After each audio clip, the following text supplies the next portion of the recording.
River valley ಗ್ರಾಮೀಣ ಅಭಿವೃದ್ಧಿ ಸಂಸ್ಥೆಯ ಹೆಸರಿನಲ್ಲಿ ಮಹಿಳಾ ಮತ್ತು ಮಕ್ಕಳ ಅಭಿವೃದ್ಧಿ ಇಲಾಖೆ, ಅಂಗವಿಕಲ ಹಾಗೂ ಹಿರಿಯ ನಾಗರಿಕ ಕಲ್ಯಾಣ ಇಲಾಖೆಗೆ ಬಿಡುಗಡೆಯಾಗುವ ಅನುದಾನ ದುರುಪಯೋಗ. ಮೃತಪಟ್ಟ ವ್ಯಕ್ತಿಗಳ ನಕಲಿ ದಾಖಲೆಗಳಲ್ಲಿ ಜೀವಂತವಾಗಿರಿಸಿ ವಂಚನೆ ಎಸಗಿದ್ದಾರೆನ್ನುವ ಗಂಭೀರ ಆರೋಪ.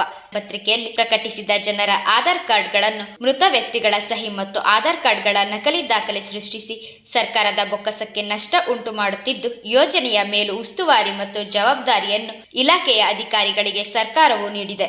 ಇಷ್ಟೆಲ್ಲ ಮಾನದಂಡ ಮತ್ತು ಮಾರ್ಗಸೂಚಿಗಳಿದ್ದರೂ ಕೆಲವು ಸ್ವಯಂ ಸಂಸ್ಥೆಗಳೊಂದಿಗೆ ಅಧಿಕಾರಿಗಳು ತಮ್ಮ ಅಧಿಕಾರವನ್ನು ದುರ್ಬಳಕೆ ಮಾಡಿದ್ದಾರೆ ಎಂಬ ಆರೋಪ ಪತ್ರಿಕೆಯಲ್ಲಿ ಬಂದಿರುವುದರಿಂದ ಈ ದೂರನ್ನು ಗಂಭೀರವಾಗಿ ಪರಿಗಣಿಸಿ ದಯವಿಟ್ಟು ಶೀಘ್ರವೇ ತನಿಖೆ ಕೈಗೊಳ್ಳಬೇಕೆಂದು ಮಂಡ್ಯ ಜಿಲ್ಲೆಯ ಮಹಿಳಾ ಮತ್ತು ಮಕ್ಕಳ ಅಭಿವೃದ್ಧಿ ಇಲಾಖೆ ಹಾಗೂ ಜಿಲ್ಲಾ ಅಂಗವಿಕಲರ ಹಾಗೂ ಹಿರಿಯ ನಾಗರಿಕರ ಸಬಲೀಕರಣ ಇಲಾಖೆಗೆ ಸೇರಿದ ಅಧಿಕಾರಿಗಳನ್ನು ತನಿಖೆಗೆ ಒಳಪಡಿಸಿ ಕರ್ತವ್ಯ ಲೋಪ ಸಾಬೀತು ಆದಲ್ಲಿ ಭ್ರಷ್ಟಾಚಾರವೆಸಗಿರುವ ಅಧಿಕಾರಿಗಳ ವಿರುದ್ಧ ಕಾನೂನುಬದ್ಧ ಸೂಕ್ತ ಕ್ರಮ ಕೈಗೊಳ್ಳಬೇಕು ಮತ್ತು ಅವರ ಆದಾಯದ ಹಿನ್ನೆಲೆಯನ್ನು ತನಿಖೆ ಒಳಪಡಿಸಬೇಕು.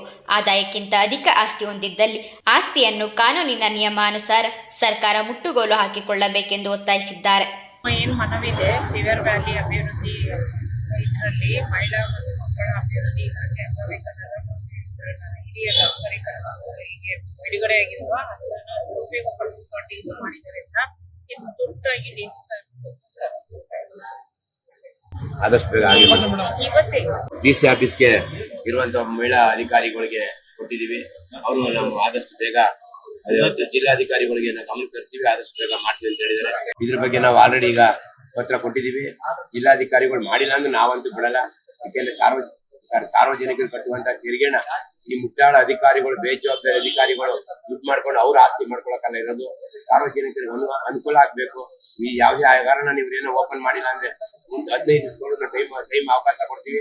ಅವ್ರು ಏನಾರ ಮಾಡಿಲ್ಲ ಅಂದ್ರೆ ಇನ್ನು 15 ದಿವಸ ಬಿಟ್ಟು ಉಗ್ರ ಹೋರಾಟವನ್ನ ನಾವು ಇದೇ ಜಿಲ್ಲಾಧಿಕಾರಿಗಳನ್ನ ಮುಂದ್ಗಡೆ ನಾವು ಹೋರಾಟವನ್ನ ಉದ್ಭತ್ತೀವಿ ಅಂತ ಹೇಳಕ್ ಇಷ್ಟಪಡ್ತೀವಿ.